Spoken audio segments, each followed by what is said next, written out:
এখানে দেখতে পাচ্ছেন বিভিন্ন রকমের খাবার হচ্ছে।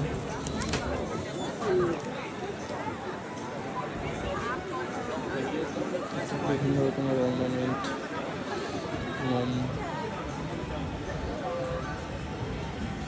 ক্রিসমাস উপলক্ষে ওরা ঘরে সাজাবে।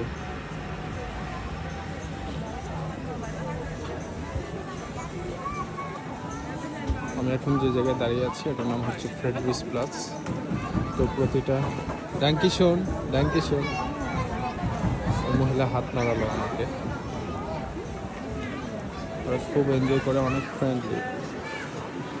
বিশেষ করে বয়স্ক যারা আছে তাদেরকে ট্রামের মধ্যে জায়গা করে দিলে ওরা অনেক খুশি হয়।